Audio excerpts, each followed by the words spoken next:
Present. Supervisor Ross. Present. Chairman Hilliard. Here. We also have our township engineer, Rick Star, present as well, and our road superintendent, Ron Baker.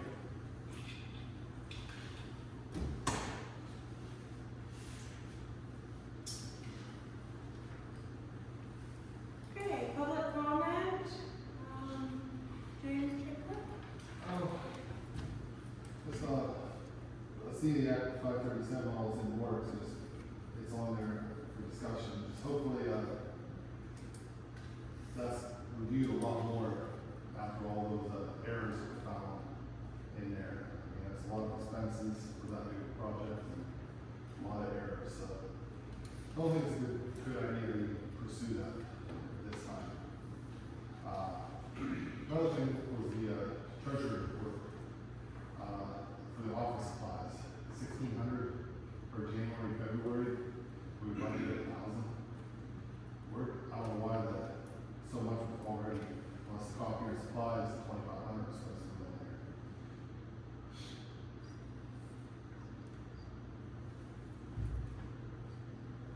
That's all. Thank you. Any other public comment? Okay. No, these are items to be considered for action at the April 9th, 2025 meeting. First on the list is solar ordinance. I think that we're gonna have our planning commission come to our meeting on the 9th and kind of put on a presentation to the public about what is in the solar ordinance that we're considering. Yeah, I think the chairperson, Mr. Stroke, is going to be providing a summary of the ordinance, and the action item will be for the board to consider advertising that for adoption. That will be during the meeting or? Yeah, this will all be during our regular April 9th meeting. Okay, next is the Act 537 plan. I know that we have to vote on that, next week. I've pretty much given my opinion on the Act 537 plan. Agreement.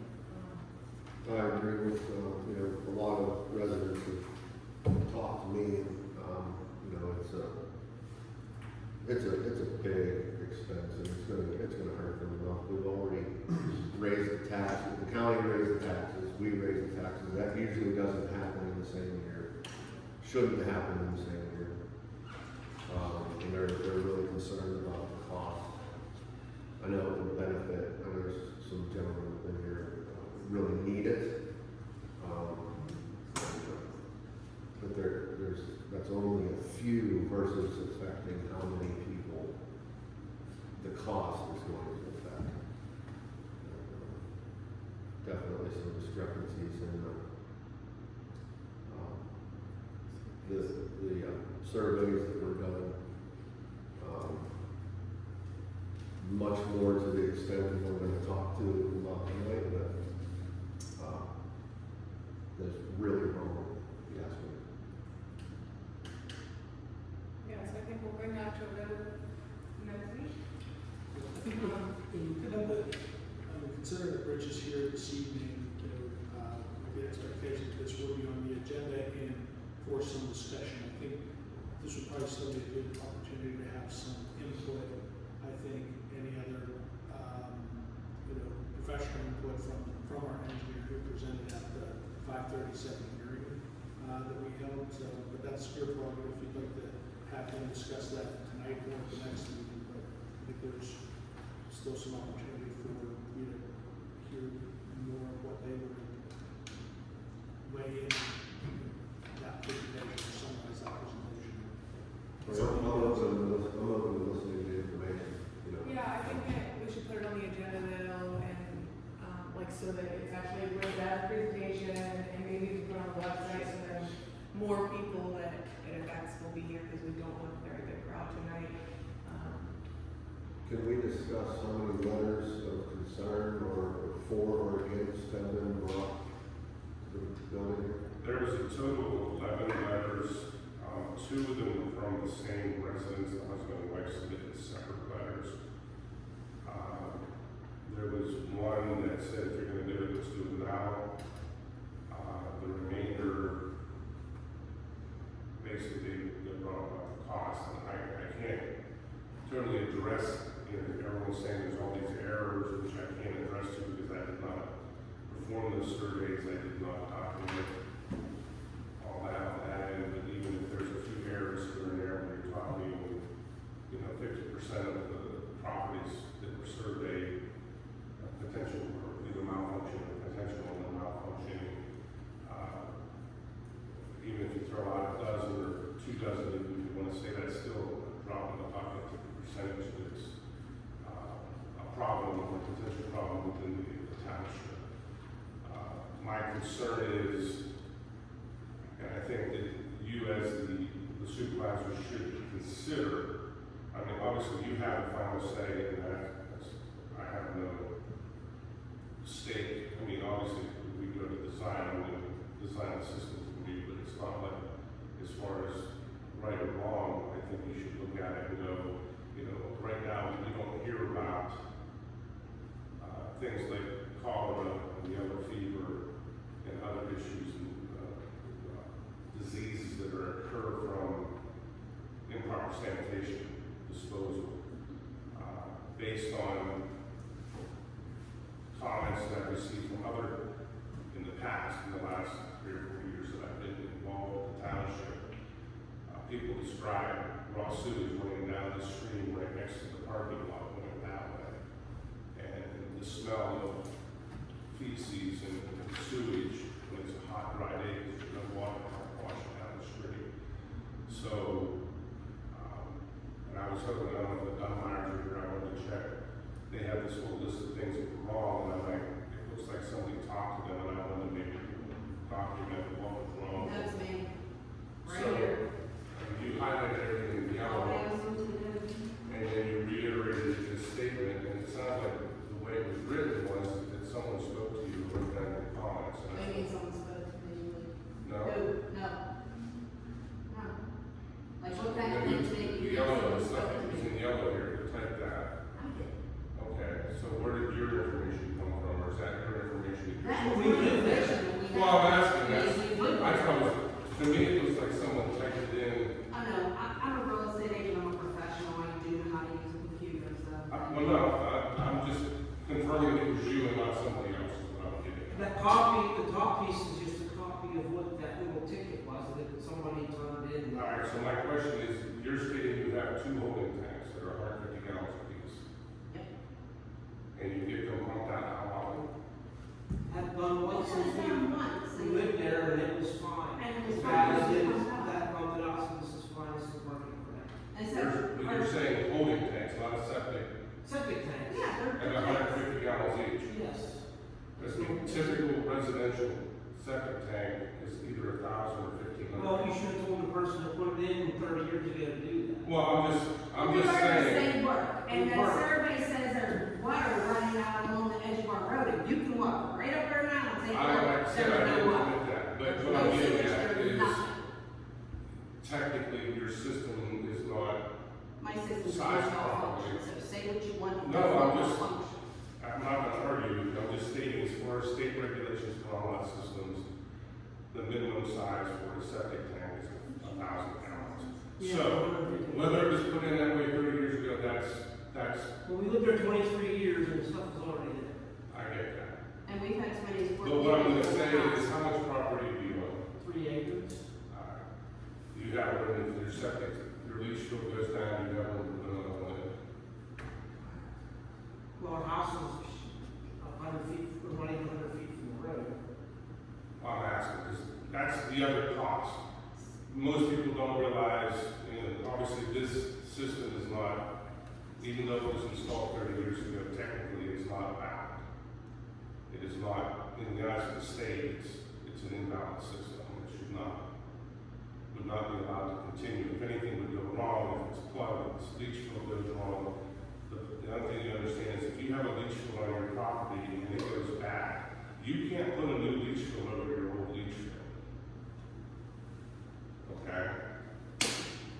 So if you don't have room to put another leach field in, or if you don't have the money to put in a system that would allow you to discharge to a stream, if you have a stream next to your house, which typically runs anywhere from $60,000 to six figures, then the state can come in and condemn your septic system because it's not working properly, which in turn condemns your house. You can't live in it anymore. You're not able to sell it. If you're a real estate agent, you know if you don't have a valid sewage system or septic system, you can't sell it. And it would pass, my system would pass, so sit there and tell me it wouldn't, it would pass. Well, then you have a high pressure, a flow and pressure tested system on at the state requirements and come back and let me know. I don't care. I mean, I'm Apparently you not- did, because you're sitting here pushing it. To I'm all these people that can't afford it. all I'm saying is that by definition, it's not valid. It may or may not be working because most people's definition of working is I flush the commode, my poop goes away, it doesn't come back into my basement, and the world's a great place. That does not mean it's working correctly. So my point is, if you think $70 a month or whatever it would come out and end up being for monthly sewer bills is expensive, turn around and try to sell your house or get rid of the property, because once the house is condemned, you can't sell it as, it's basically sold as a lot. Because you can't, the bank won't give anybody money on it. I also work for a real estate appraiser on top of being a real estate agent, so I have never come across anything in this township or anywhere else that has sewage that a bank would not loan on the property. The gentleman who wants the sewer here on Old Kings Road, or Old State Road, I'm sorry. He inherited his family's farm, the septic system would not pass. The bank would not give him the money to buy it from his sister. So, and again, I've had my daughter and my son-in-law just recently purchased a house, and the septic system was not valid, the bank would not give them financing to buy the property or the house. I We never, advertised just to be bought the place in the past. yep, it did. That's one thing that I would chime in on is, you know, they said the money's not functioning. I just bought my house. Well, the other thing is your gray water going to your septic system? No, and I had a backup as well. I had backup going to my house, does everything. So your sanitary is not going to your, that ditch in front, but if your gray water is piped into the street, that's illegal as well. I have no great water. Your washing machine, your showers, No, no washing machine, no showers. nothing, there's no gray water coming, but Becky and I checked very closely. She said she put that. Because I was concerned about. But anyhow, what I'm getting at is that for residents that cannot afford to lose their septic and then try to, they say it's expensive, but if you cannot live in your house, how expensive is that? And you can't tell me it can't happen, because it can. And Well, I want you to show me in this township where it's happened recently, is that, it's not for me to prove that it's happened. I can prove to you I'm that saying that it it doesn't can. happen. It can happen. Very few and far between, I guarantee it. But there's a devil's And advocate. you keep saying it's $70, you do realize a sewage bill every quarter is gonna cost around $100 average every quarter for your sewage. And on top of that, the township wants to charge $65 to $125 a month for the maintenance fee. Plus, all the money to put it in, you're looking at another $10,000. So you can sit there and say That $75 monthly all fee you want. was based on the whole package, the installation, the operation and maintenance. So we have to run lines from our Yeah. house out to the road, You're we have to correct. pay the tap-in fee, we have Which is to dig $5,000. up, we have to dig up and get our current system filled in, because you have to get rid of it, it can't be there, so we're responsible for that. All So right, sit there I'm and not tell me gonna it's argue gonna that, cost but me what I'm $1,000, saying, and I'll tell you every day they're full of shit. so my point is, that if there's an issue, board, if there's an issue and someone's going to not be able to live in their house, and I'm not saying it's going to happen, but I'm saying it could happen, especially with the system systems that are around here, because technically, anytime you do any work on your septic system, whether it's the septic tank, so if you have to get anything work with your septic tank done, they're gonna come out and tell you, you gotta put 1,500 gallons in anything to make it right. Or if you gotta do anything with the leach field, you have to get the permit from the county, or from the township. Have the SEO come out, do all the perk testing and all the other stuff again, before you place your leach field. And I'm gonna say, you have all these places we showed on that map that were red for on-lot systems. They may have gotten put in 30 or 40 or 50 years ago. But if you go to build them and replace them now, they ain't gonna pass the muster. I'll tell you, I have about zero faith in the old survey. The survey was, I would be ashamed to even publish that survey because of the inaccuracy. You had my name on my uncle's house. Well, let me, I'll address that comment too. The street name, the names and the addresses came from the township records. They were pulled off the records here because that's, I know that's what Becky got. My name was never on my uncle's property. My uncle bought the house in 1972. I don't know, that's I what, do. I'm just saying that's where the list came from, was from the township. Well, there's still inaccuracies. And also it has water out front of my house. That's a spring, which the state road crew tested. They actually put a drainage pipe all the way around the ditch because the water starts to clear up the road. Are you talking about this that's on our website, this printed list of the survey? The public needs We're report. gonna do the spreadsheet. I'm gonna share this with you, and I haven't verified it myself because I couldn't find the real estate website that it came from. But Jennifer Carnes did some interesting research, and word for word, this came off of a real estate website that you can find about the sewage area in our township. Word for word, copied, pasted. This is not survey evidence.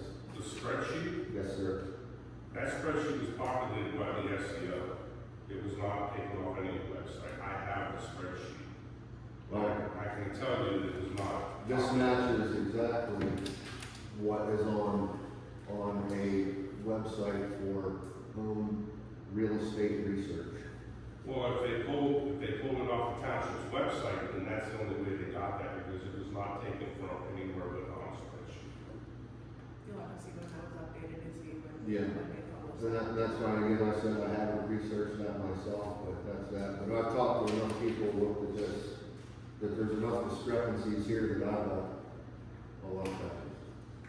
And I'm not attacking you, I'm just telling you No, what I found. I can't address that because I did not tabulate that surveys. Yeah, I mean, one of my main issues is, you have too much. And I put this in my letter to the township as well. You have a lot of these have malfunction indicators listed on here, on the first couple of pages. But then the rest that are considered malfunctioning, there's absolutely no malfunctioning indicator listed. So what makes them believe that my system or their system or someone else's system is malfunctioning if they can't even list what made them believe that it was malfunctioning? I don't think the spreadsheet is truncated, I don't know. There was, for anyone with a malfunction, there was a list of items and criteria that were listed to be on with that, associated with that. So like, groundwater treatment details unknown, malfunctioning indicators none, but then they're listed as potential malfunction, or there's some that are confirmed malfunction that also list unknown and none. So how is it Well, there confirmed? was two sets of criteria on there, one was for the gray water, one was for the septic.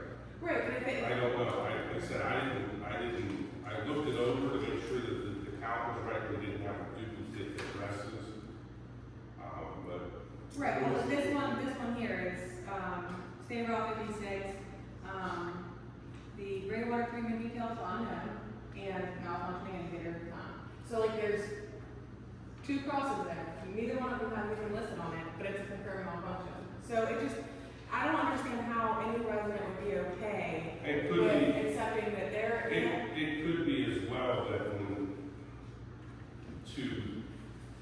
when we did the sort on the spreadsheet, to put the malfunctions up first and then suspected the potential. When we did the sort through the spreadsheet, now it's possible that the spreadsheet, Excel, dropped the ball on making sure that those stayed attached. I can't. Well, then I think it has to be redone, because I mean, in my That's fine. opinion, because I am not, if mine says unknown and no indicator, but you're saying that mine's either confirmed or potential, it doesn't add up, it doesn't make any sense. And like I said, I tried that test, and I just bought my house a couple years ago, no issues, just have my septic tank pumped And out. I did talk to Becky about that last time I saw her, and she said it may not be your house, but there's a pipe coming out adjacent to your property or on your property, or for some reason that did have some kind of discharge to it. So it may be that it got appointed to your property because it was right there. I can't, like I said, I didn't do this on six, so I can't test it, but I know that my gutters, like I have a whole gutter system that comes down, but I know that I don't have any regular on my property. And to address that other thing, it was mentioned that the DEP is not forcing you to do this, and you don't want to get to that point where you have to be under consent orders. I have a township that was with drinking water, and they had a few copper exceedances, and they drugged their feet, now they're under consent orders. And as soon as you go under consent orders, if you're not doing things in the timely fashion that they want you to do it in, they tend to elicit fines to the township or the borough or the authority, not the authority, because it's the Act 537. But Well, I'd like to share this as well. I talked to Mary, and she did some interesting research also, and more than welcome to ask her, I'll go over it topically, but this is information for the residents. Mary went straight to the DEP and said, so what's the deal? Do we need this sewage? Don't we? And in a short answer, the DEP told Mary, I don't even know why you're barking up this tree. You're not even on I our like to radar." know who she talked to, because the woman that was out of the district office, who has actually sent people down to work with Rebecca to help her out, because they had new people in the office.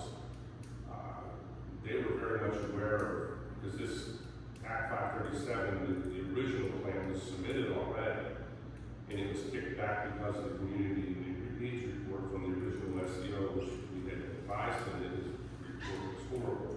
They didn't even have any information at all. He just came back and said, there's these many, he just gave us a total, there was no consistency, no spreadsheet. And so they were pretty much aware of that, and they had actually wanted this turned around in like less than 2 years.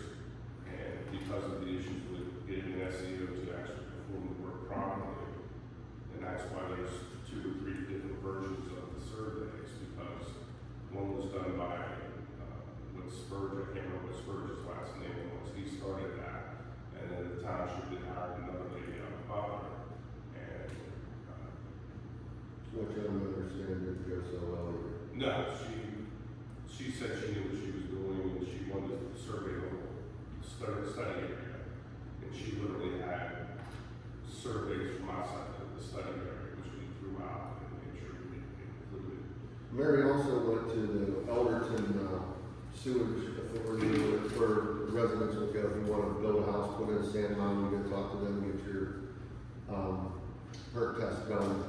And they said, yeah, we had 20, 30 complaints here, but those over the last several years or a few years, those have been whittled down to 4 or 5.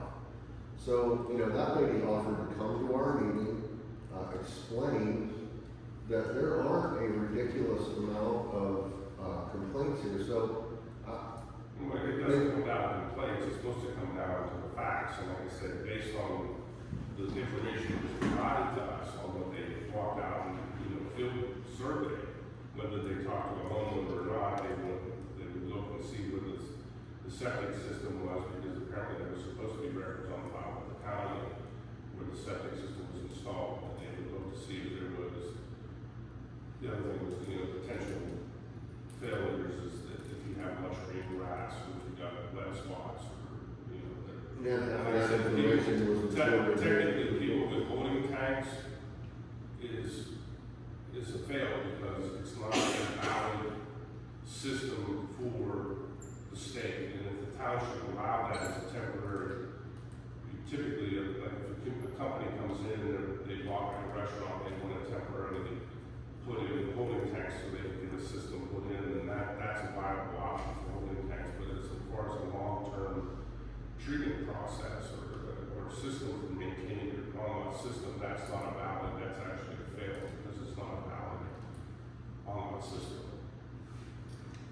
So in my opinion, I think that we should go ahead and have this presentation next week, and maybe we can talk to Mary, maybe she can even bring in the DEP lady, because I know that she did talk to her at great length, and that was a completely different story, so, maybe we can just hash it all out next week and, advertise it and on the website, so that more people can come and hear it.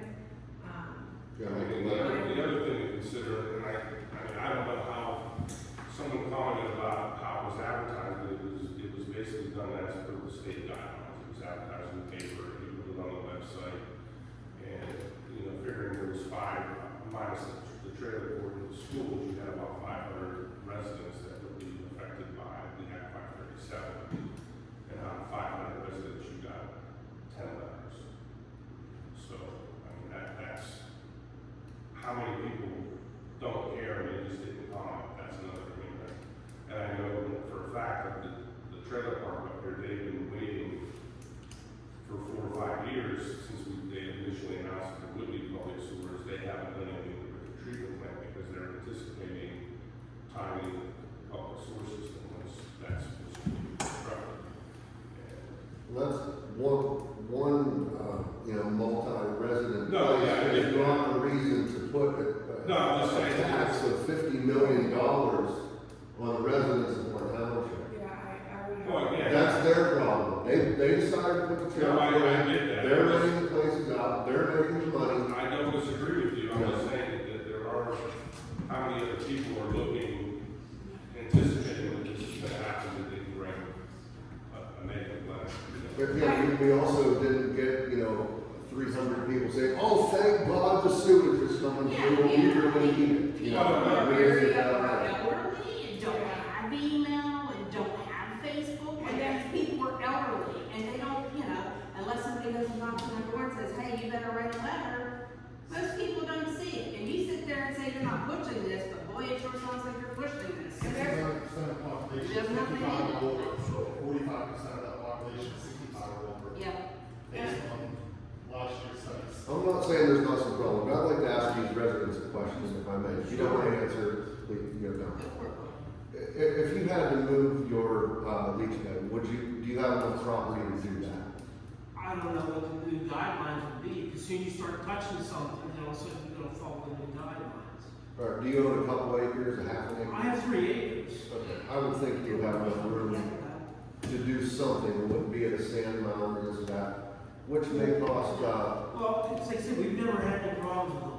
I understand I it. said, when I had it pumped, the guy said, this is an old system, he said, but they work good, and yours is working just fine, I wouldn't do a thing with it. Okay, he said, when you have it pumped, I said, I don't know if it ever was, I said, at the time, we were there 10 years, and I had decided to have it pumped out, he said, it's working just like it's supposed to be, he says, you don't have any problems with it, I said, okay, that's good news. He's the one who told me what size it was, I don't know. And that's I don't know fine, what it is. I'm asking you these questions to make a point. Yeah. Hopefully in your favor. I agree with Rich that your system probably is small for today's standards. I agree with that. But there's just 2 of us, with But if there's no problem, fine. However, if a problem ever does crop up, where you do have to do something, it sounds like you have enough room to probably put, I don't know that for sure, but a sand mound, move your leach bed. And if that would cost you $50,000, would you rather do that and correct your system? Or would you rather pay the tapping fee, pay for line to be run from your house to the sewer, and then have a sewage bill for the rest of your life, which, and you can correct me if I'm wrong, is if this next line goes in this first phase, the people down the line that already have sewage, is their bill not going to go up? Is that correct? From the original sewer down there at Wall. People that have it now, when this first phase, if it would go It in, would, because. is it gonna raise their bill? It will. Okay, Because so it's you based can on- enjoy the bill you have whenever you get sewage, then as the second, third, fourth, and fifth phase go in, you can be happily paying again and again your bill Well, going it up should as not, each it phase should goes not in. be after the first phase that amount is set. Unless it's 10 years or 15 years down the road that you do phase two, because then it's gonna go by. I wouldn't believe that for a minute. I would bet that when the next phase goes in, because inflation is gonna go up, then that next section, instead of being $100 million, it'll be $150 million. Let me throw a caveat into your question to them. Okay. You're assuming that the soils on their property will allow them to put in a conventional or a sand mine. And I'm prompting them to maybe ask that question. You may be in need of a sewage system someday. So I would encourage you to do the research, maybe pay $1,000, $1,500 worth to have a perk test done on your property, so you know what your options are. You know, you can, for $50 million, you can fix a lot of septic systems. Not everybody is going to be able to be fixed. And again, that's on the assumption that the soils will allow that to happen. And the soils that were in red at the fire hall, whenever they gave that presentation, I believe I've done enough digging around this area, and it's probably about 50% nonsense. Our soils in our ground are not, they are not that unacceptable to leach. I think that was over exaggerated. Well, that's a federal USGS map, that's their documentation. But at any rate, which would you, in Well, that yes. scenario, which would you To rather answer your do? question, that's a double-edged sword by a dictator coming on your property and telling you, you're either gonna eat a poop sandwich with ketchup, or you're getting a poop sandwich with mustard. It's pretty much what it is. Well, I mean, at the end of the day, it is required that you have some sort of sewage. That's your responsibility as a resident Yeah. in this country. But we do. But we do. And that's fine. As long as I keep doing what I'm supposed to do, everything's working fine. Since 23 years, never had a problem. I imagine another 23 years is gonna go by, and I'll have a problem again. And I hope that's the case for you. And it's the case for a lot of people. And again, by definition, if you come to me and you say, I have my on-lot absorption field of flow and pressure tested, showing that it can take the capacity and that's actually not leaching, because the problem is the soils are what treats, not the solids. You don't want the solids in your leach field, that's what causes them to plug. You want the soils to treat the water that has the fecal bacteria in it, because the soil, the bacteria in the soil destroys the bacteria in the water and treats it. And again, I've seen people that go, I've been out in the field and you see people, oh, mine's fine, but when they put their leach field in, they broke through the fracture pan, and that water is not being treated by soil, it's just flowing directly into the groundwater, which obviously, if you have wells, then God bless you, because you're going to potentially be getting sick.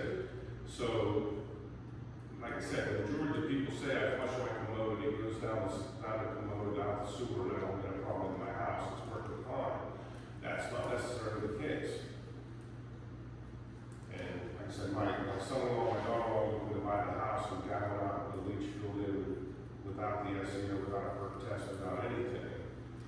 And obviously, my advice to them is don't run away from that property, because the liability on you falls back on the homeowner at that point in time.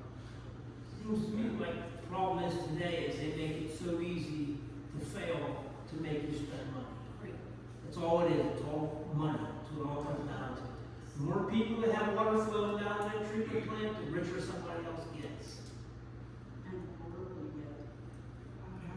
At the end of the day, I'm just gonna say that the evidence that we have in front of us with this, the evidence that Mary has found on her own, and I have no reason to believe that she's not telling me the truth. And at this point in time, I'm gonna need more evidence for it to move forward. Yeah, I mean, my opinion on the letters even that came in, the 10, 11 letters, yeah, there might be a lot of people that did send in letters that do want it, and there's, I guarantee, a lot that don't want it, that don't think that sending a letter is going to do anything. I mean, It's not going to change anything, I've heard that from many people, Why they just people- don't want to send a letter, How because they many think people that came to the fireball? that this township is not going to listen to what they have to say, so. I mean, I don't know, how many people came to the fireball? There's also a lot of people that don't check our website.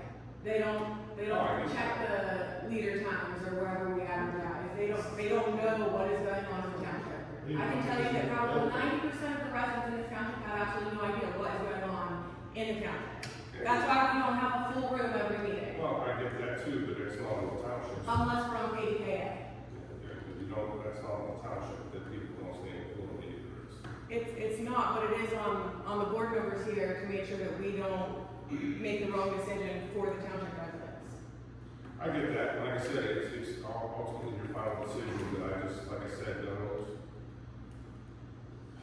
I don't wanna see that the DEP comes down later, like they did up in Conquest Township in Butler County, they did the same thing, they kicked the can down the road, and the DEP came with the consent orders, and it's just, then it gets ugly. From what I understand from the DEP, they basically said that if we know that there's a problem, we acknowledge that there's a problem. Maybe we don't accept the fact that there's this big of a problem because we don't believe it, but we acknowledge that there's a problem. We start small. Okay, we're looking at this small water and sewer grant potentially. That's a start. But you But we can't go start- beyond what we're doing with that grant, because that old state road up that hill was part of the old Act 537. Technically, you can't be going into a new service area like the new Act 537 is covering without having that plan in place. So this Act 537 though, it includes some of those homes that could get into that gravity flow. And why not start there instead of making this a massive project? I mean, I'd rather start small. That's where I'm at. As long as we are acknowledging it and starting something slowly, from what I understand, the DEP will stay off of us. So, I mean, don't quote me on that. I didn't get to be DEP. Mary can't be here tonight. She will be here next week. And I think that we can. And if you want to reach out to the ladies in charge of clean water program up in Needville, and I'll see if she'll come down next Wednesday, that way you can ask her directly, that way we're not saying this person said that, this person said this, you can get it directly from the proverbial horse's mouth. But like I said, I've dealt with her enough that, like I said, they're willing to assist the township or the borough or whatever, but like I said, especially if they know there's a problem and you continue to kick it down the road, then that's when things get out of hand. And like I said, they already know about the majority of this, the township, because it was already submitted once, so it's not like it's gonna be a surprise to them. And if it's not submitted, then, they're gonna be asking, well, she'll actually call me and ask me why it wasn't submitted. I feel that one of the basic issues that kind of has the board perplexed and the public with this is the whole basis for the, for the study, right? So the study originates with the survey, right? That you get complaints, the survey is conducted. Well, there wasn't even complaints, it's just because the state requires each municipality to so often reevaluate Right. their plan in the sewage needs. So And it's been 50 years since this township has done that. And So I think where the rub I think is at right now with the board and with validation of the data, right? There's folks that say, my property wasn't surveyed correctly, and I think if we can't get past that right now, that's the very basic premise of what this study is based on. It's hard to move past that, Absolutely. right? Like, it's hard to have any other conversation about how much is this gonna cost? What is the impact to my personal property? That if folks are saying that the whole thing is based on invalid data. So I do feel that one of the basic components of this that the board probably needs to be considering of this is, do you accept that data, number one, to make a decision?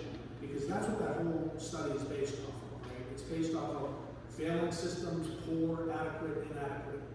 And if you accept that data, then I think you can move on to step two, which is carving pieces out of it that say, yes, we need it here, no, we don't need it here. Then you can start having that other discussion. But if you can't get past the fallacies that you see in the data, and the public is saying, hey, this wasn't my property, this is somebody else, nobody talked to me about that kind of thing. I think that part of it needs to be revisited then. Or you just say, we're just not going to accept it based off of this, right? There's a lot of things reevaluated because, and first off, to submit that even to the DEP with all of the inaccuracies is not even correct.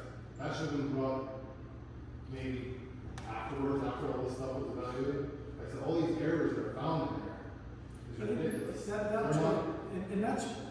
But just to present the board with, I think that basic question though is, because I think we could be avoiding a lot of headache and heartburn and all those kind of things at the next meeting if, the board takes into account, do you accept that data or not? Because it's ultimately in your hands to decide if that's proof positive to you that we need this or we don't. Because everything else is after that. That's my thought. I don't believe in that. Yeah, I don't. Charlie the Dover wasn't here. My issue with revisiting is how much did we spend on having these awful inaccurate surveys done? How much did we spend on engineering fees? How much did we spend on the SEO or whoever came to actually do the surveys? How much money did we already spend on that to have all of these inaccuracies, and now we have to spend more money to go back and redo it because of all the inaccuracies? That really just blows me. But what I want to know is why wasn't Sawyer and Canal, on this study? That's all gravel flow. It's not included in that study. What's that? Sawyer Road and Canal. I'm not sure, but Basically, that wasn't part of the system. It's gravity flow. It's in I understand It's that. just It one wasn't house. part of the system. Which should have been part of the system is what I'm trying to say. It should be. It doesn't really make any Yeah. sense to me. But that falls back on what you said, do some other gravity flow. Yeah. You said, well, this stuff is in this pack, that's going in it. But like you said, it would be nice to get Joe's sewage, less than 500 feet from the that's existing sewer.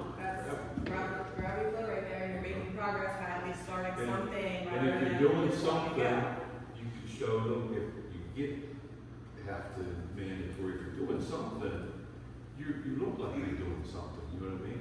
And that's basically, all the DEP wants is us to, do some something gravity flow on if we have to, and that's, get a couple houses done here and there to make progress, but they do not expect us to do a $50 million project. That's exactly what they said to Mary. He said that's absolutely crazy.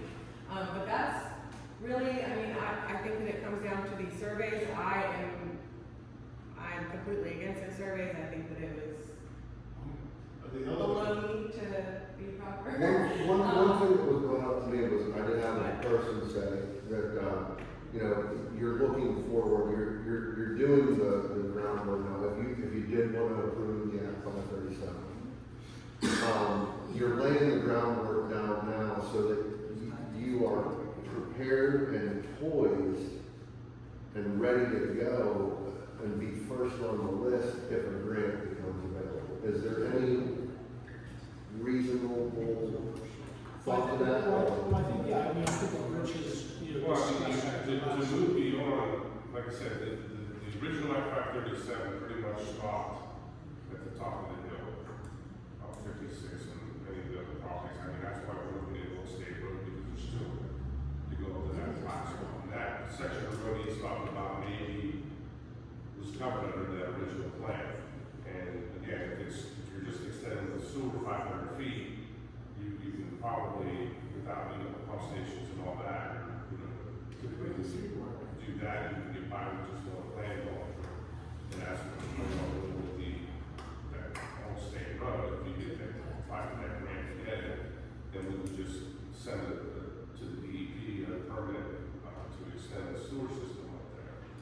But the problem is when you start getting into, you got to put a pump station in, well, you don't want to put a pump station in for 5 or 10 homes, and then 5 years down the road, like that, another 5 or 10 homes, and you have to replace the pumps that cost you, let's say, $10,000, $20,000 a piece, and then you get thrown an upgrade for something that costs you $50,000 or $60,000 a piece. So, but if you have the F-537 in place, you, again, like he said, if you boys, there's nothing that says you have to implement that right off the get-go. We have to, as far as that planning is, you have to put costs associated with that into that. So that the original scope of the project was the Route 56 corridor as it's shown in the drawings. And again, you have to supply what would be the costs associated with the anticipated costs associated with doing all the work within that planning area. Okay, so yes, $50 million is not a one-time, do it right now type drop in the bucket type deal. But you realize that, you know, if you do, like you said, smaller projects where you do $10,000 or $15,000 here, then you know, obviously that pushes, $10 million here, and another $10 million in another 10 years. Well, that, you know, obviously, like he said, inflation, nothing gets cheaper. So as time goes on, that $50 million, you know, in 30 years might be now 70 or 80 million. And it's like, so, but you have to have that plan in place before you can move on and start doing what you're talking about, small projects.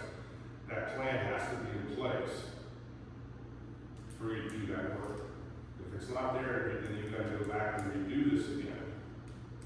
And then, you know, someone's in need to have the sewer system installed, you know, in the next, because even now, by the time we would submit this to DEP, you're looking at 9 months to a year before they do the review, and they kick it back, and there's probably going to be some kind of comments, you have this small amount of comments you have to address. So you're talking maybe a year and a half before you get the plan officially approved by the state. And then once that plan is in place and approved, then you're able to, like I said, move forward with that at whatever pace. So we have to put in there an implementation schedule, what we think the first phase would be, but then again, it's not like. So once you do that, you are obligated to do something, Right. moving, you know, in the near future. They would anticipate that, yes, but again, you're not moving in the next 4 or 5 years, I mean, they're not. If you sit there and wait 20 years before you address it, then, you know, especially if you know there's a problem, then, yeah, they're not gonna sit back on it. And the same thing is, if you, I mean, I agree that $50 million is not something you want to do. You know, there's really no funding available to do a project that scope, that size. But like I said, the planning area was set, actually before I came in, it was took over for the township. That planning area was set, and that was actually submitted to the DEP once already. And so, again, when we revamped it, we came back with the community needs report. And that's one of the reasons why, because I think the township asked me if we would do the community needs report. I really didn't want to go there because as the engineer, if we're gonna do the design work and all that, and people will come back and go, well, you put that together, and, you know, you're benefiting from the consultants. Well, I didn't want to put that together, and someone questioned the consultants and said it was because we're trying to, you know, get the work and put it in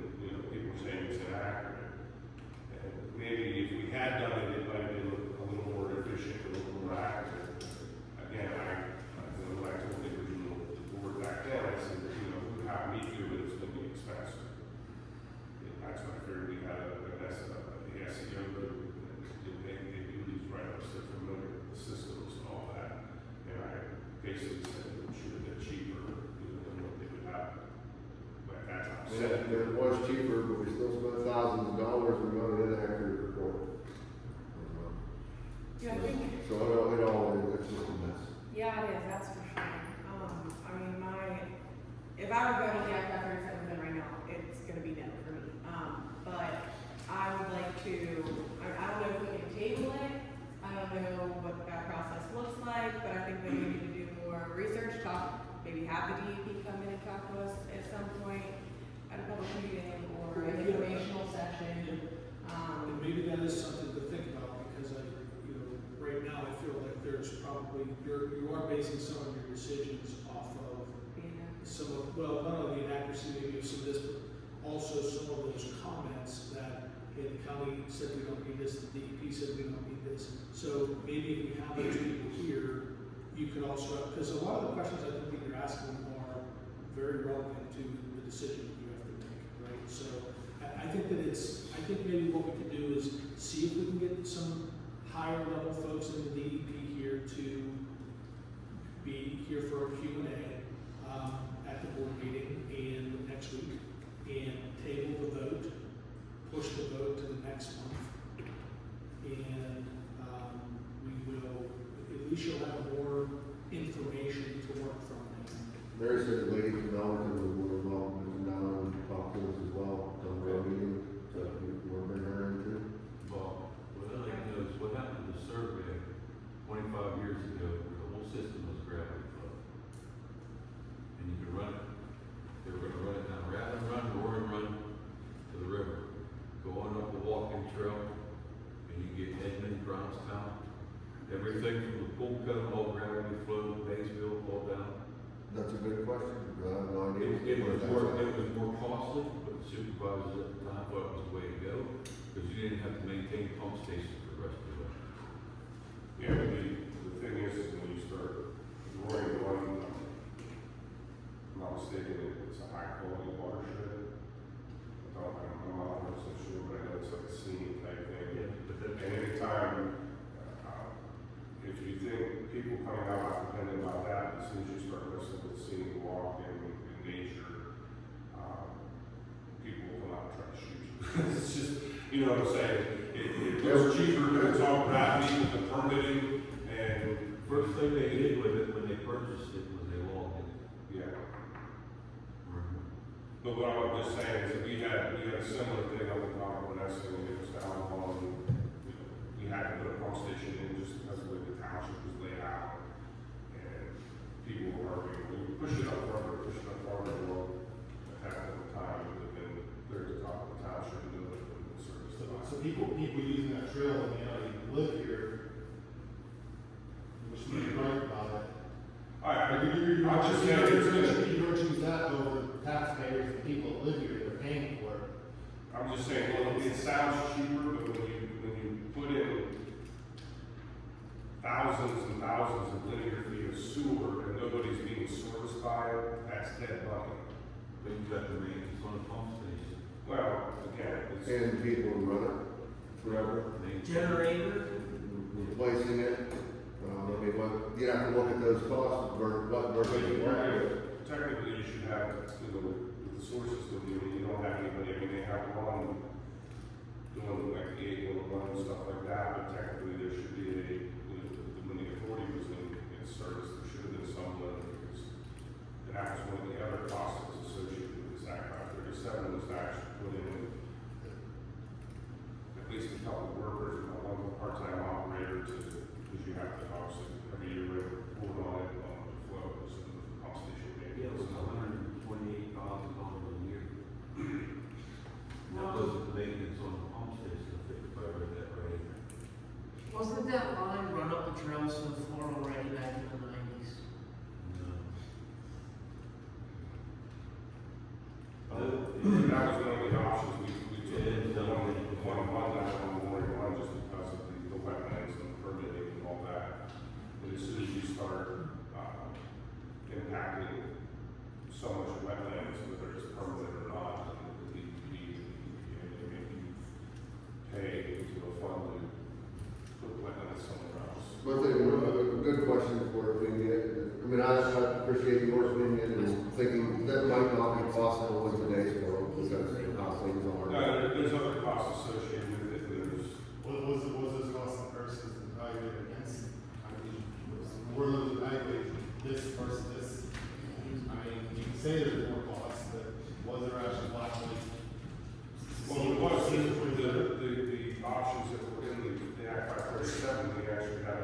full gravity coming down from Elwood Road and running down along Memorial Run.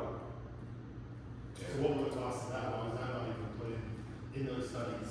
It wasn't the option in the evaluation, but what it comes down to is it's dead sewer that, you have a couple thousand feet of just dead sewer, and it was cheaper to just put in small grinder pumps and pump it up to the road at 56 and then gravity it the rest of the way down. And then also all the permitting and all the other environmental issues that you have to address. Those numbers, the board members here know those numbers? Should those numbers not be presented to the board? There is a report. The options are broke down, all four options are in there, and all four costs are costs. All around the board, the ground beneath. There's a map showing how the options are. Costs or whatever, well.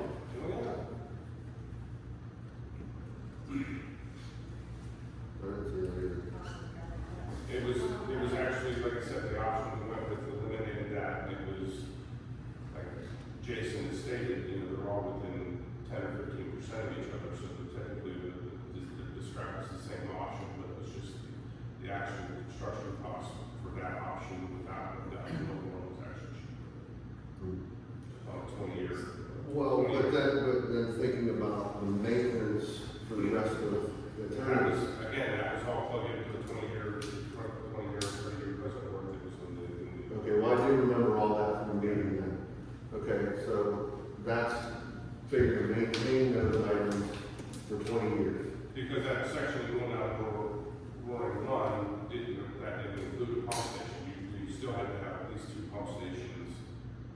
One like down here at Jackson, I'm gonna make sure it went the right direction down at Jackson, and the other one would have been down at like the high school to get that up to 56 to get it to the gravity the rest of the way down.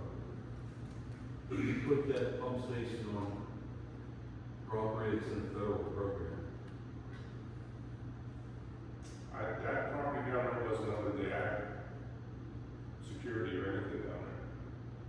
Because all security areas never listed on the. If you're putting it on the other side of the creek, depend on that's in the federal program. It's right on the corner, the right at the corner of the PennDOT property there. Across the creek, or across the road. From the PennDOT. Well, it's on the north side of it. It's across the road from the PennDOT. The PennDOT says, I'm trying to remember the name, where the accident comes this way. And what is it? The most perpendicular to that. Yeah, King. King. So, it would have been on, if you're looking at, well, like this is Jackson, and this is King, and it would have been on one side of the PennDOT property is in the corner there as well. That's what I'm looking at. That's in the federal program.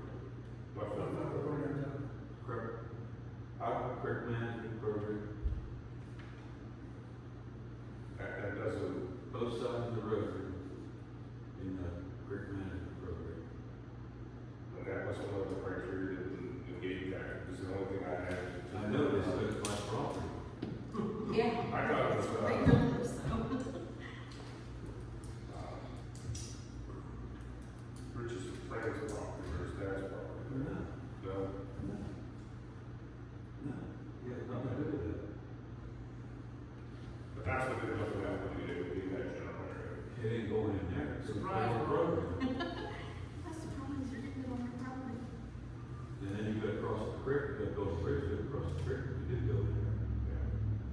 Again, this isn't final design, so There's there's 2 yards on the other side, you guys don't know, across the PennDOT, so the same elevation.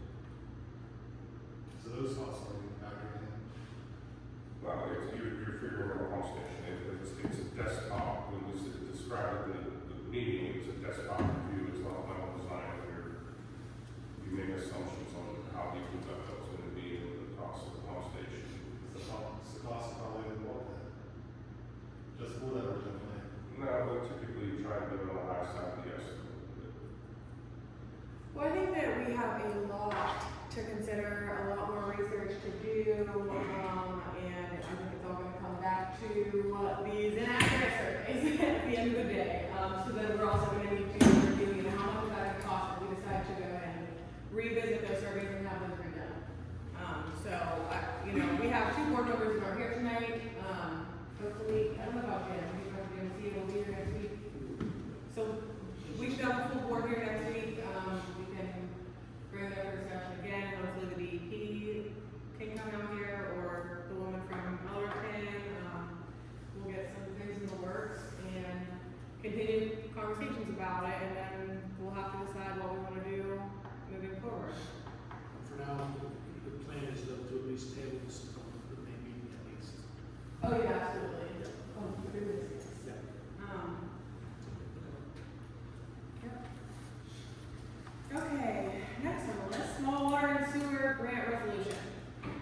we talked last, at the last meeting that this program, the small water sewer, grant program is open, deadline for that is, April 30th. I talked with Rich just before the meeting here, they're still working on the cost will need to be submitted, as part of that, but the resolution itself will be on for approval at the board meeting. I have those all filled out to the township's name and everything, so those are all ready to go. The only thing you're gonna need, is there's that county land use, there's a letter you need to send to the county, just, I know it's going down the road, so there shouldn't be an issue with this, on the sewer, so you wanna send that. If you want, I can put that letter together.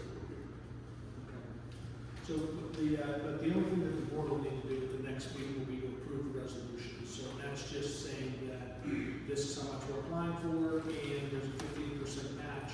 So fortunately for this though, we do have sewer funds that could cover that, so that won't impact the general fund, for this. So, but at the next meeting, that will be an action item for you all to consider. How much is the grant for? Well, it's up to, 500,000. Currently, we initially was Supervisor Bradley mentioned about going up to Patterson Road, yes. And that was well over 2,000 feet of sewer. I started putting the cost estimate together, and what's nice about using that spreadsheet is if it's way too much money, I can start deleting, the footage and stuff like that. So to get it down to talking with Jason, what was reasonable, we ended up going to about 1,600 linear feet up from the intersection there. But again, we trucked it out down with that, when that road down there. Jackson. Yeah. And that would be 1,600 feet this way, whole state road. And that would include, based on needing 4 manholes and a maximum 400 feet between manholes, because that's the maximum distance between the state and installing 8-inch SDR 20 or 35 PVC sewer pipe. And then obviously the cost included trench and berm restoration, and it's also a state road, so we have to get an occupancy permit from the state to open up the state road. And then also that would be, some surveying, a little bit of design work, and then we have to get a permit from the DEP to extend the sewer system that far. And then, so basically what I'm looking at, the small water and sewer programs, they limit engineering costs to 10%. They have 2% administration, it's the maximum, and they allow you to put a 5% contingency onto the grant activity. So with that said, like I said, it's a $500,000 grant. The total cost, the grant would be the $500,000, and there would be another $83,000 above that the township would be responsible for. It's like 15, it ends up being like 15.1%, just because we exceeded the 500,000 threshold by a little bit. What do we have available to cover that 15%? So the sewer fund has a CD, there's also a cash balance in that fund. I don't know offhand, but, how much money's in that fund. There's really enough money to cover that, but that fund also covers any maintenance issues that come up, anything that comes up with the sewer system, it all has to come out of that fund, so it can't be that. I think that going for the maximum is too much. I think I had talked to Rich about really wanting to reduce this down to a $250,000 application, $300,000 max, just so that you keep a reserve pump in that sewer fund. So, and designing it to that. So if there's contingencies or whatever, it might not be as many feet that you can get for this, but you just don't have the reserve right now to match $75,000. I would definitely not recommend full. You just don't have the cash in there to do that. This grant application is due at the end of April timeframe, September? That's, Announcements? sometimes they're on time, and most times they're not, it ends up running Yeah, over 2 months. it could even be next year, I mean, you just don't know, so, you know, something that Construction will probably start next year. yeah, so something that the board could consider as part of this, you know, this process would be to consider increasing rates to build up that, to continue to build up that fund. Right now, that's a 2026 budget discussion item, but, you know, this is why you want to have money in the reserve fund, so that when these grants come up, you have money to apply for. So, Where does more money come from to replenish these funds in the sewer? by rates. Okay. So, you know, your tax money doesn't go into that, so only the people that have sewers now pay that fee. So some of So we the part of pay- the bill, okay. Yeah, so when people pay that bill, they pay everything to the Kiski treatment plant office. So and then the Kiski office sends us a check every month that gets deposited into that account that represents the maintenance portion of the collection system.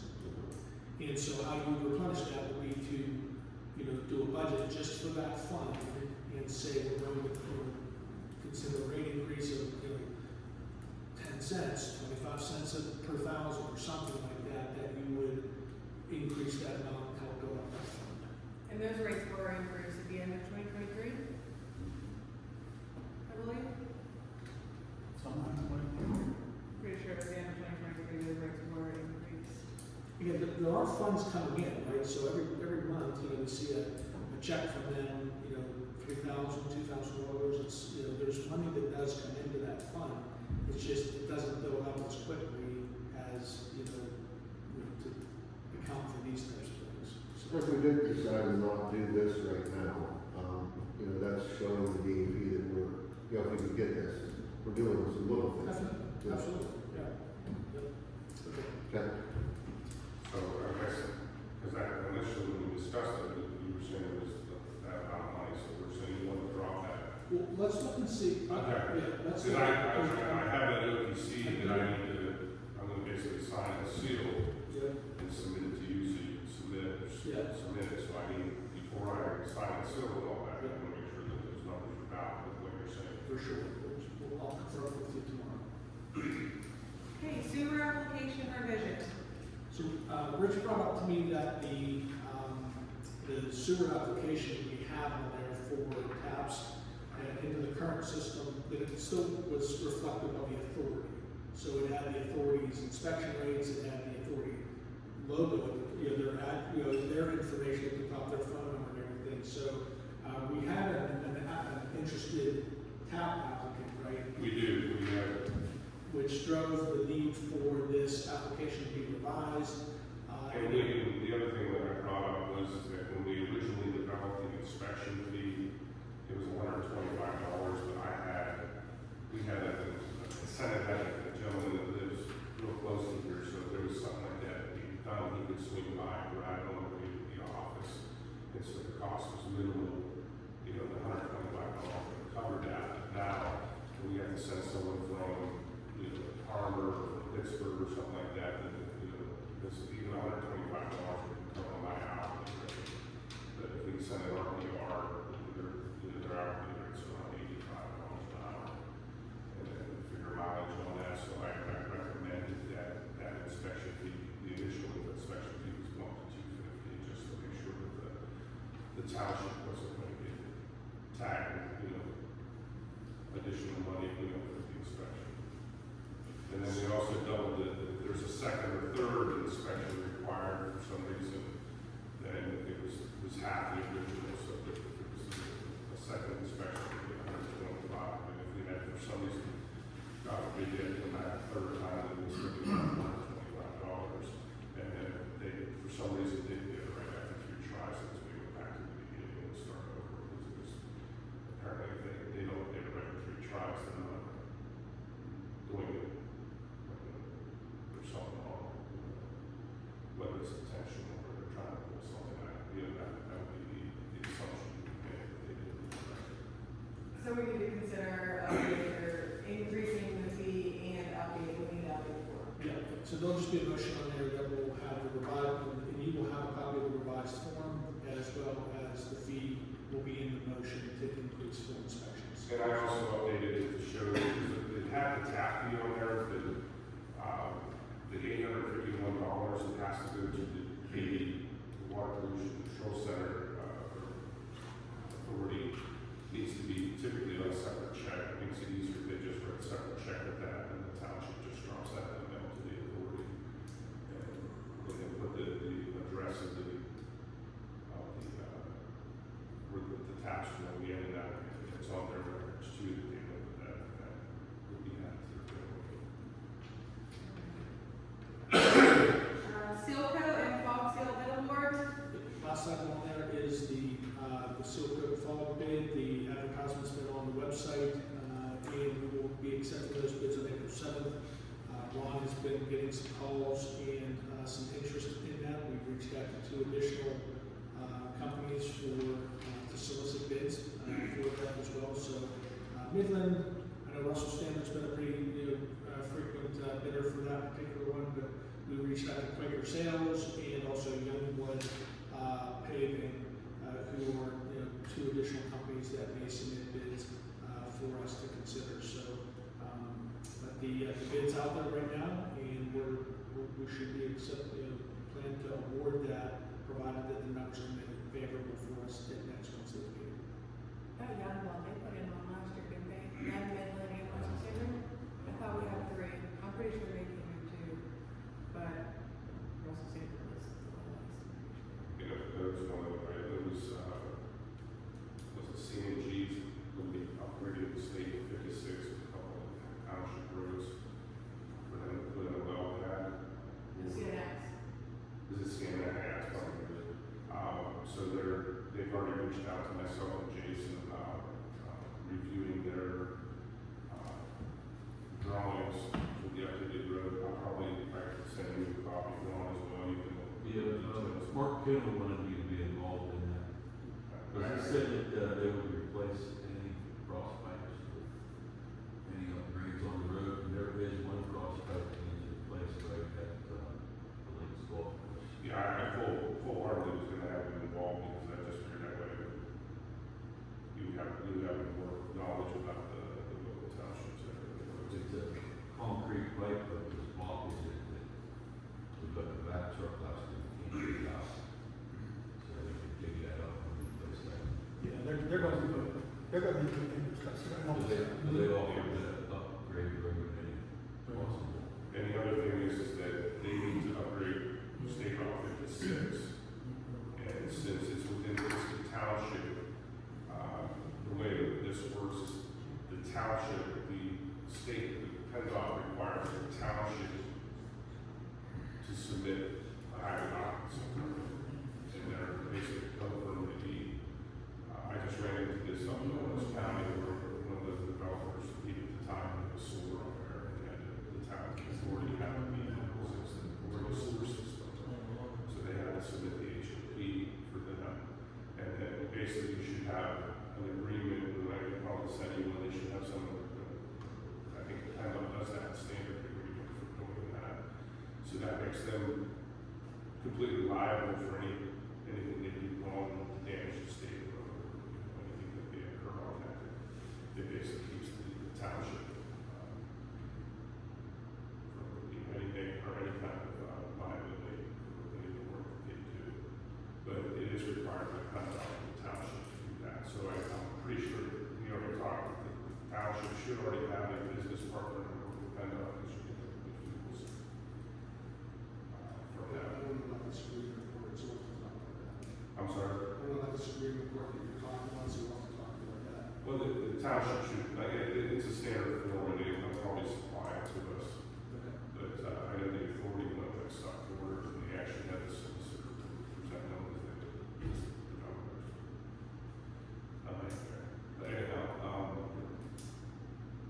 so that would be, like I said, we have to, I'll have to get the business partner off you for the, and there should be a form.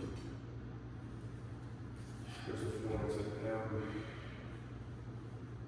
I think it's MC 5.5, I'll quote you on that, but it basically gives authorization, if we just let them submit the permit online, it would give the town, allows the township to allow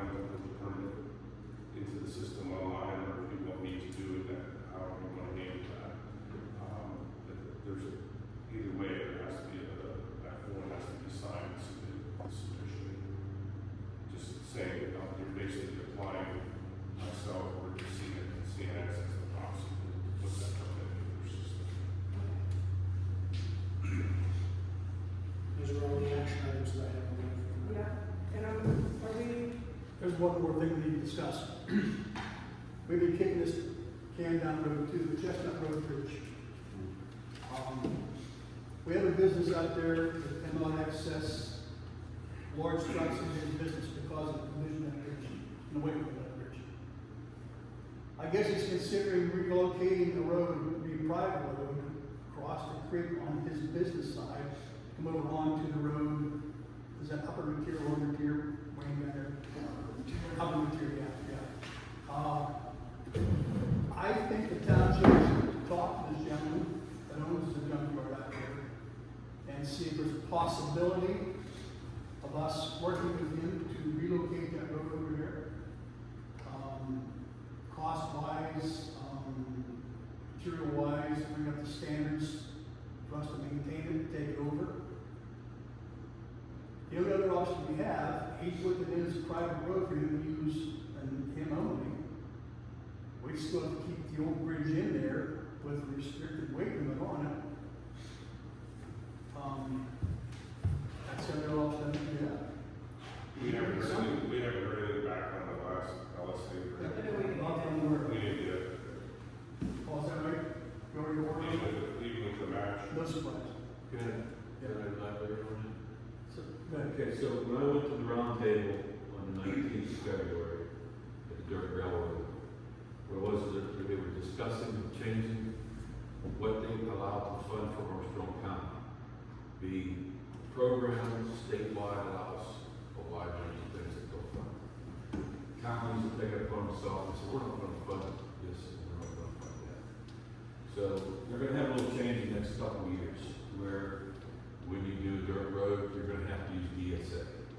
If you don't use DSA, you will only be allowed to use just a couple inches of 2A, and you will have to talk to it. Where my problem I expressed to them was, how can you take a dirt or gravel road and pave it, or put a top coat on it? We discussed different top surfaces, driving surfaces to put on. And, but no one asked if the township will have to pay for that, or if the programs will pay for it. Maybe it would be another grant under another volume, I don't know.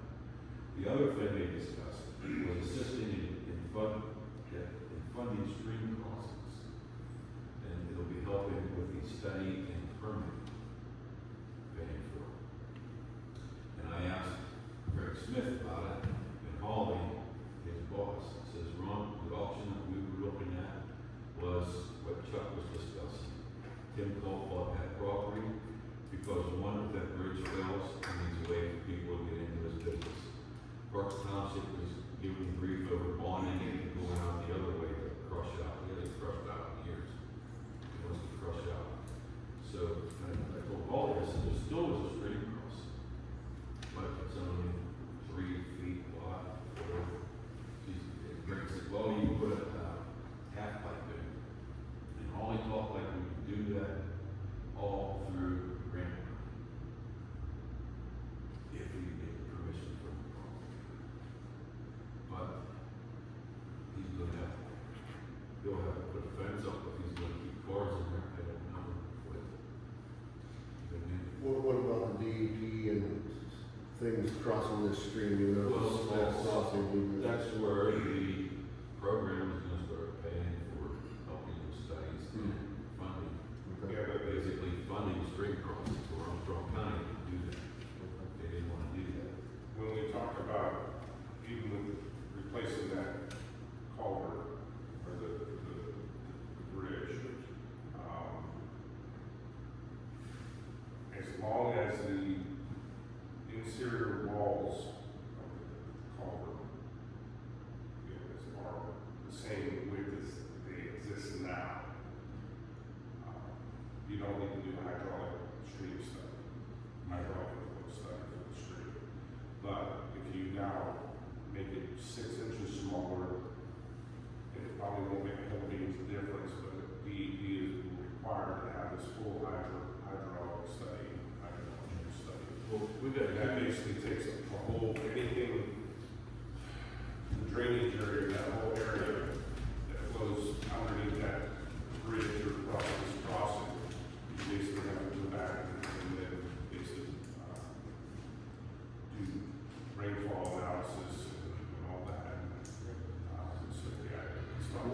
What period of time do they look at this? Is it like over a period of a year? Just looking at how quickly can we make this happen? Right now, DEP, there's so many vacancies throughout different departments, it's hard to tell because everything's so turbulent right now. But I would say typically it would be 6 months for them to do that review and issue that permit. But like I said, if you keep it, that's why when we were looking at replacing that culvert, that way the inside width is going to be exactly what's already there. You talk about the head walls, sir? Yes. Head Well, walls. the inside, yeah. When I was working with Mark Kendall, it was, I would go prices on 2 different people, he's prefab bridge. You tear the old bridge out, wrap it back to the original width. You pour a footer on each side to bring a prefab bridge in 2 halves, you got less than $100,000 with construction. You may have that in time for building that road. Now you got more miles of road to take care of. And go later, you know. I can get you guys the information, again, you've got 2 new board members here. And see if you want to, Young Township Ward 1, I feel open to get it in before the first day of trial. It's all raised now, What do you think is the best option? with the prefab bridge. Yeah, we've been saying that for months. We gotta do something. The guy, he can't get, like you said, you can't get a crusher in here. You can't haul cars out there. You can't go across that bridge. We're limiting, we're not limiting, we're prohibiting him from conducting his business. And that's not what would be good for us for the law, if it goes that far. You know, We've gotta do something. I'll just go back to the funding piece, right? So, you know, you've got to be thinking about where are you going to pay for that from? You know, so we have a pretty aggressive, you know, road resurfacing program this year. You know, so your liquid fuels will be tapped. You know, your capital fund is probably the only source for that to be paid for. But, you know, if there's, you know, a lot of this is the, you know, the design of that, the permitting, you know, there's some big pieces to that. I think that if the action item that you'd like to have, you should probably have some, at least preliminary engineering work done to, you know, authorize, maybe that can be the action item for next week's board meeting, would be to authorize a, you know, an engineering evaluation on the options. You know, Ron can provide the, you know, his. The bridge is pre-engineered. No, I mean the engineering from as far as the permitting goes and, you know, and also, you guys mentioned. Foundation, that sets off, it just doesn't. Does it, you can pour a footer on each side, so there's several different ways. Hopefully that's all we need, I'm not a structural engineer, That's all, you know, if you wanna go look at one, there's one at the police farm. Right before you get to the barn, turn right, get down to the creek, and cross right there, go straight to, stay to left on this side of the creek, takes you back to that house.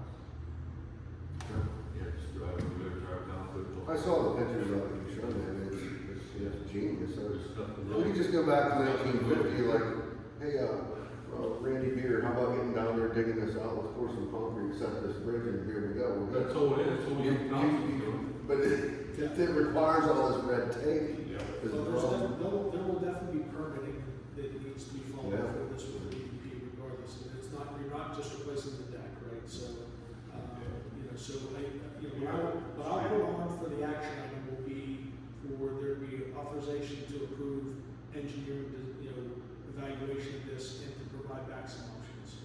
And again, those options can include what Ron's saying, I think, which is certainly the Part of the reason I have the original quote for this grant was because it was,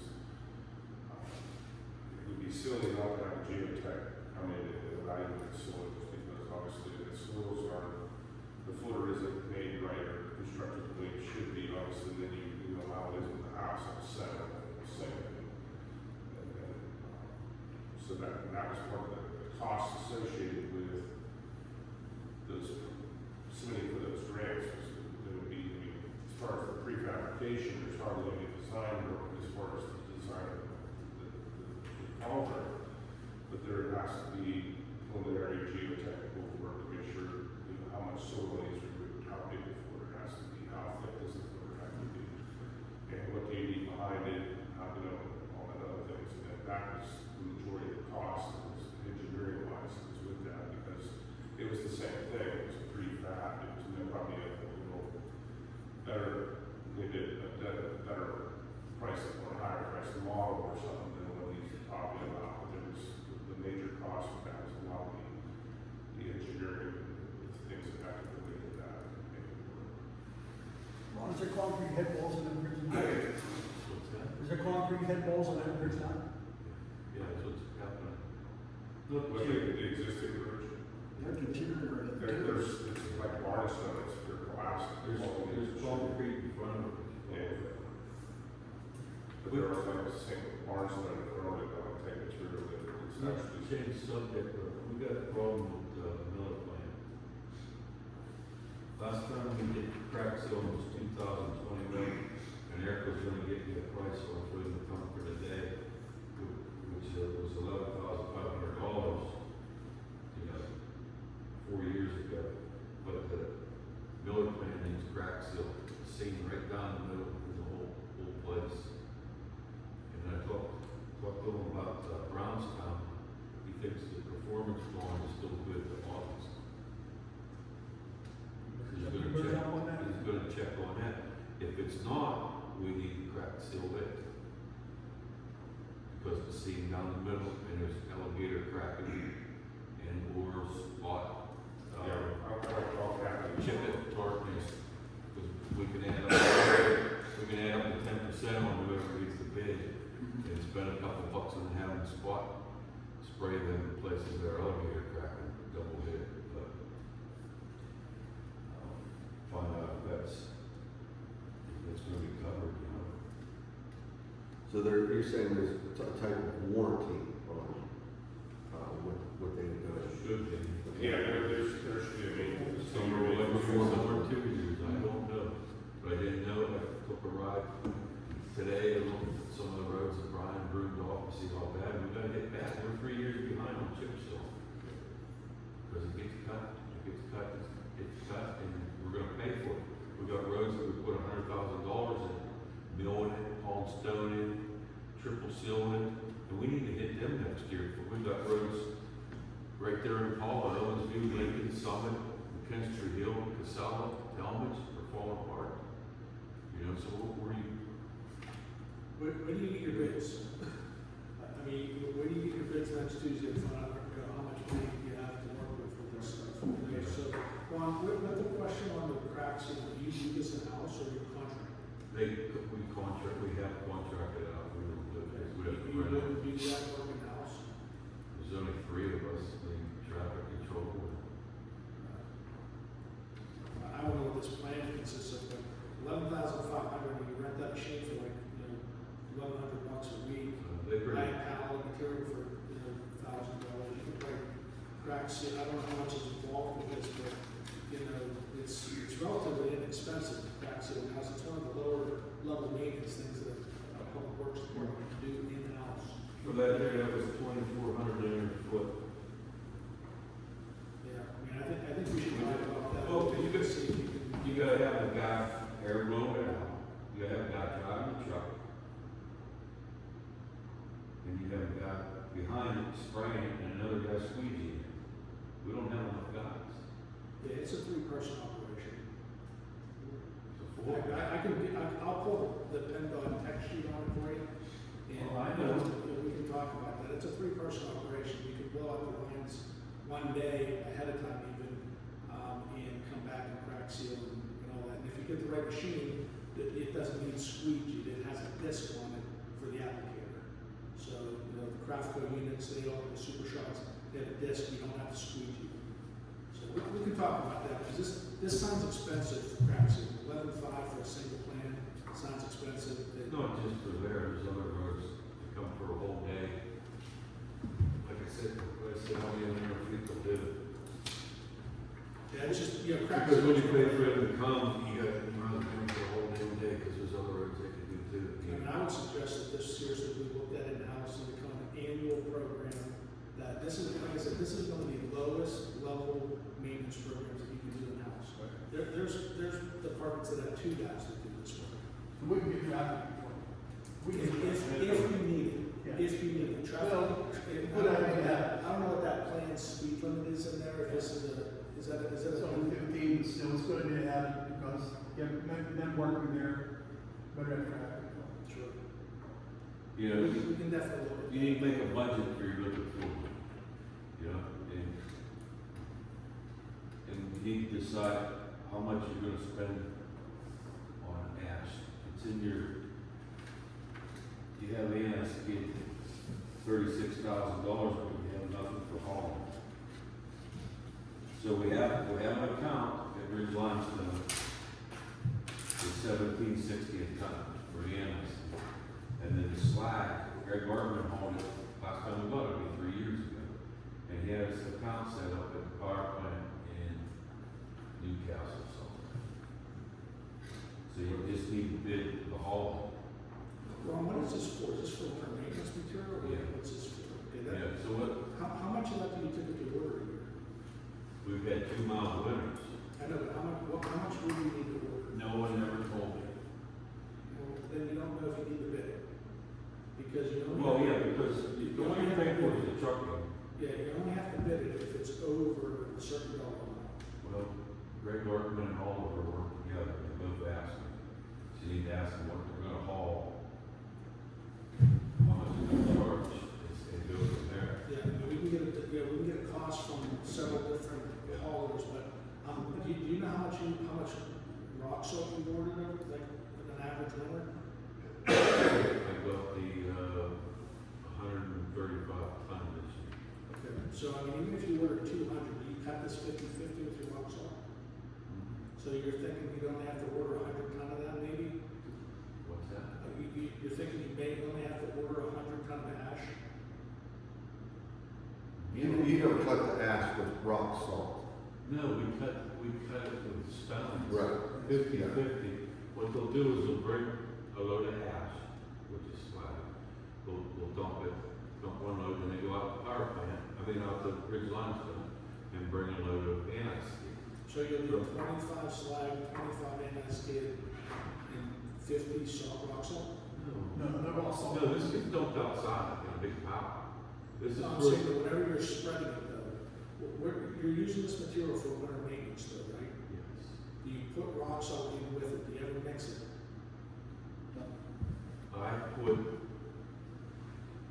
We have a anti-skid pile, and I mix it in salt bin when I put salt on the road. And what percentage? 50/50? 50/50. So if you order 150 tons of rock salt, that means you would need to order 150 tons of aggregate, right?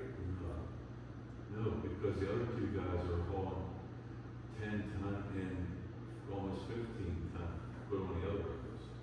Of just straight rock salt? No, of anti-skid. No, what I'm asking you, so if we order, let me just say, if we order 100 tons of rock salt and you spread 50/50 rock salt to anti-skid. That's all I use. Yeah, That's all I use. so the other guys spread. The other guys spread just ash, just the mixed It anti-skid. doesn't melt anything, they don't put it rock salt with that. The black on the material, the sun hits it, it melts it.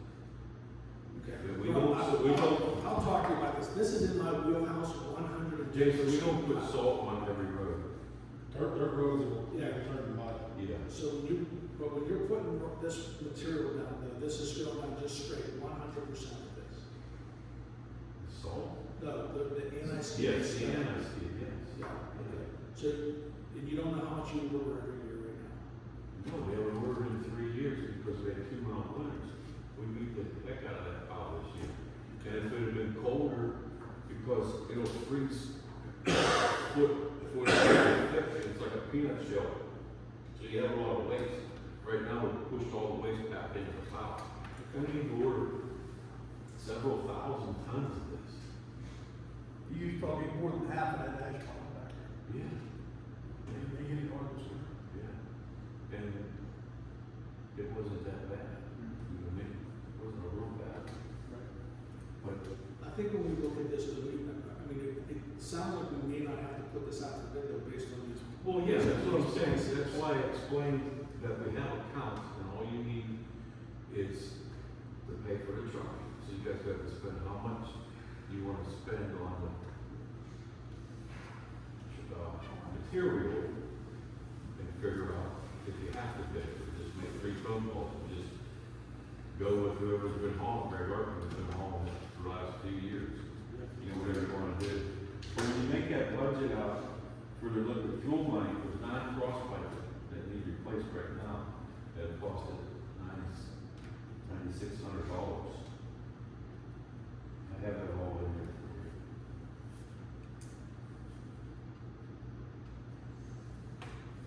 I got a question, where's all the money gonna come from, because we're broke. I mean, bridges and roads that aren't being, Every year, and I'm not saying anything about what Ron's saying needs done, it needs done. How are we possibly going to pay for any of this stuff? It's just gonna keep getting further and further and further behind. that's what I keep saying, because you're behind 3 years behind the Township and chip seal. I mean, numbers I'm coming up with, we need to take the taxes to full 12% for the township. You know, Not that I'm suggesting that, but, it's either that or something else gotta go, or I don't know what, but we need to make some money. I don't know how that happens, Toby says. but, okay. I don't know, it's just overwhelming, You know, I mean, what we can't get done. I think that we need this budget to look at fuel money, for sure. And Yeah. we need to know what we're spending. We'll get them bids next week for the chip seal. It's hard to judge when you're looking at that, how many thousand underneath, you know. Yeah. You need at least to start with 2,000 a week. I mean, you get it all in, see what it looks like. I think, like, last year we spent 110,000 on chip seal, right? 110,000 last year on chip seal, somewhere around there. Yeah, and at the rate we're going, we're not catching up. Yeah. We're- Yeah. That's a We're huge slipping, program. we're slipping That behind. Commonwealth is a huge program. I mean, there's communities that don't touch that with that type of thing. But Jason, we usually get twice that much. for half as much money. Oh, too. yeah, we used to spray, The road was cheaper, we right? used to spray twice that much a little bit. Yeah. Yeah, and it got cut, and now you're gonna pay for it down the road. I think the problem too, the cost of everything goes up, oil goes up, stone goes up. If you don't keep your budget up with that, you know, you have to buy less oil, less stone, whatever. Nothing ever comes down. When I first started here, they were trying to pay for it every year. They got away from that, you know, the last not long. We're gonna have to see what them bids look like next week and come up with the fuel budget and then see Yeah. how we're.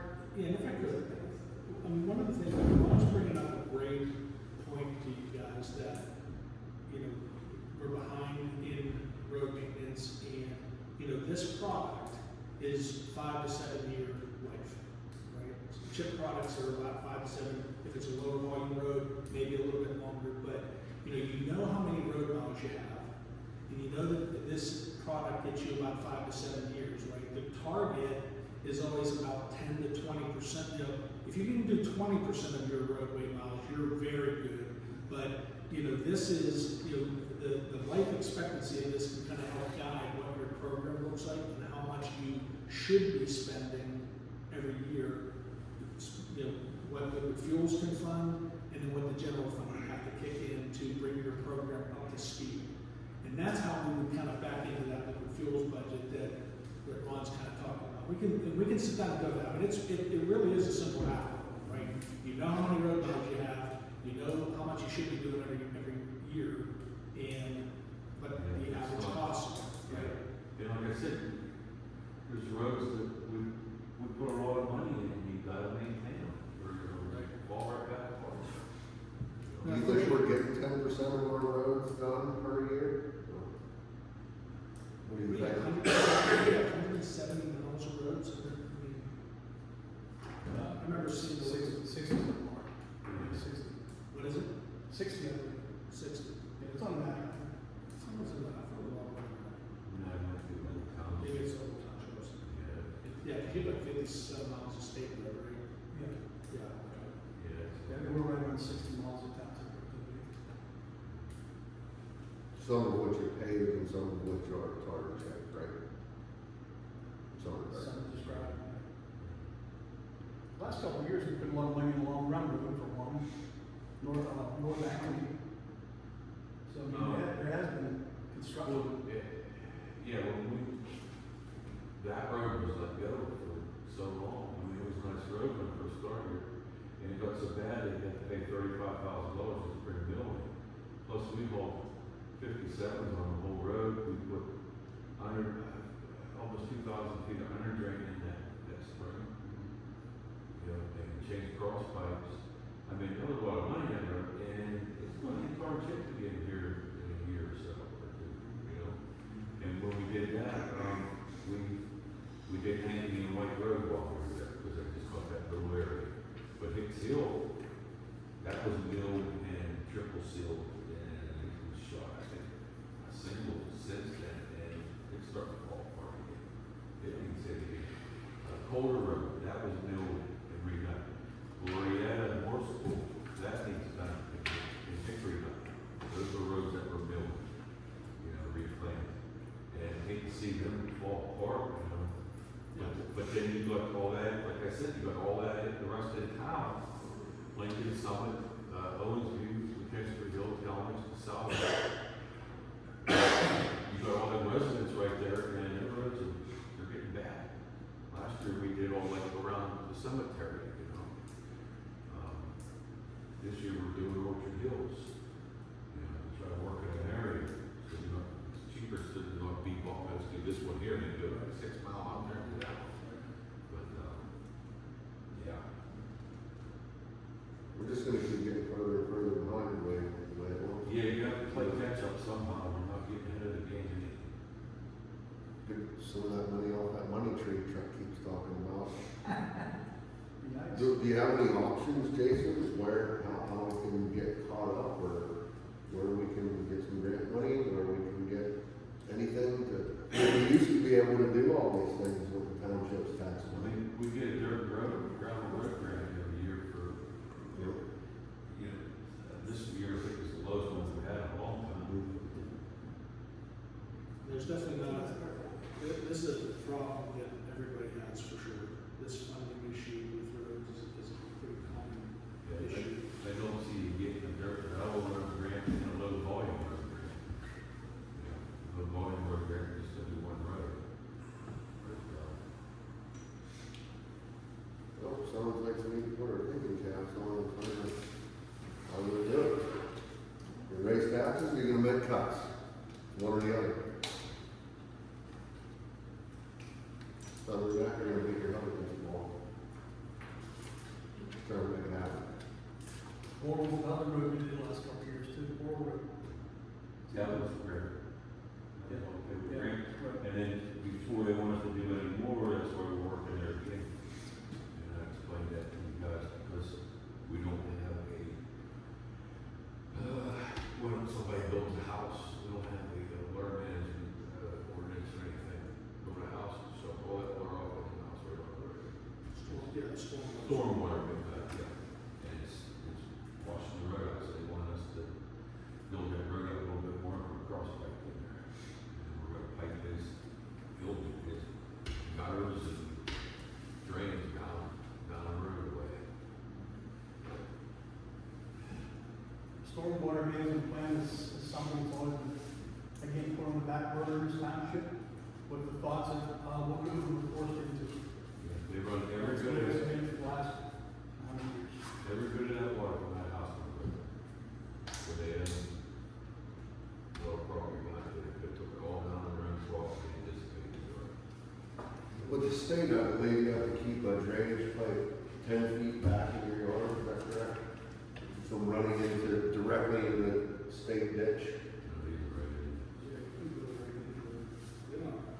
Well, according to the guy that stopped. They want you to keep it within the,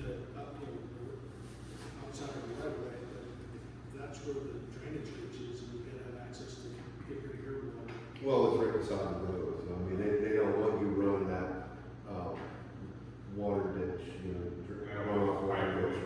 right into their state ditch. It has to be back in the yard, 10 feet is what that. Then when you put rock down, so you dissipate the energy of your. Yeah, you're dissipating it through your yard before it gets to the state ditch. So, I mean, I don't know, is that a common thing that townships have, is to have an ordinance of runoff water? Yeah, we don't have one, the county has, they adopted their 167 plan, right? Their I believe so. stormwater that we would be subject to, if we don't have our own. So are these people in violation of that? But what we're subject to, Yeah, the county has a stormwater plan that kind of manages like release rates and stuff like that, that we would need to follow. But this sounds like it's more of a specific property issue, right? That one person's draining their property out. Yeah, the driveway comes down. Bring it in the ditch. It's on a state road, but if you, No, constant.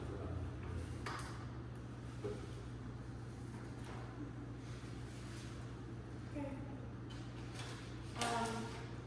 So I guess, I know you have a couple of things on here, you just gonna, like, are you Sorry, gonna? I'm done. Oh, okay. I have one more thing. That cross train on Sawyer Road is blocked. Can that be, we get the back up there to help, get that cleaned up? So where are we going? What? Back towards the back end.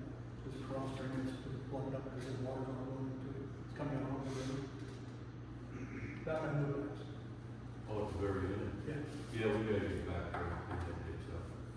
And he's done because that water's coming out on the road, it freezes in the winter time, and it's cleaned out. Get that drained over. Okay, it's on that road, so that's on the Township list, we gotta get in there. Okay, any public comment?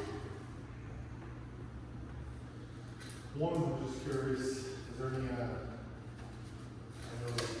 any applicants for any of the positions advertised, put in for treasurer, secretaries, or anything like that, or still? That was just one question. I don't know the other one, so I don't know.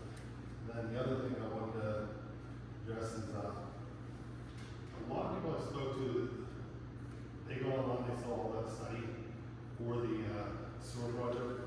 They said 500 some pages, there's no organization to it. Even the Excel spreadsheet wasn't even sorted by alphabetical. That's just a matter of filter sort option in Excel. That takes like 2 seconds.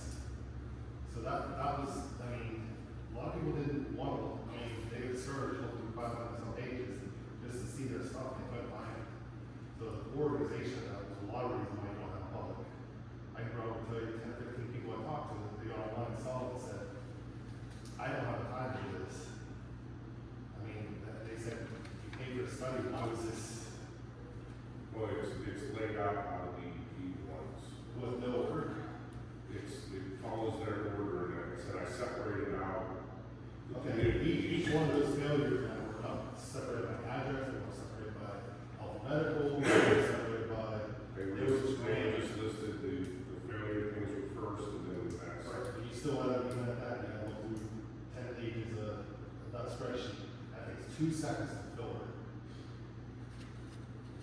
Again, one filter, one way, how many, how many You sources. need no filters. I understand how many revisions of the spreadsheet filtered how many different ways would you like. I mean, I just have in there how the defaults. You can still have failures and stuff, and you can also have alphabetical, at least by name, so people can find their stuff. I mean, even the sheets that were in there, there were duplicate sheets of names and stuff. You know, it's a poor organization. And a lot of people got discouraged by that. I'm just making a statement, like, no explanation needed, but that is why a lot of people are discouraged. Because they said, I'm sitting here looking 500 some pages to find my information. It took me hours to find my information and the incorrect issues with my information. Thank you. Any other public comment? In my opinion, with those things, doesn't matter if you're organized or not, without the signature of the landowner, I think it's toilet paper anyways. official without a property owner signature on it that says, I agree to this. As I said, anything can be falsified. I put a post up and within 5 minutes, I had someone respond and say, you know how many people in public are not even aware of this? One woman would say, nobody on my street knew. They happened to be at a function where a bunch of their friends from the area said, we had no idea what was going on. We don't use social media. So, yeah, there's just a lot of people that aren't aware. There's a lot of people that are aware, and it's not even social media, I mean, it's lack of the news, people don't get the newspaper anymore. People don't get on the website and look at the township website, unless we are on KDKA, they are not involved in the township stuff. I mean, it's a bummer, honestly, I wish more people would get involved, but, you know, it's unfortunate that we just can't get the word out there.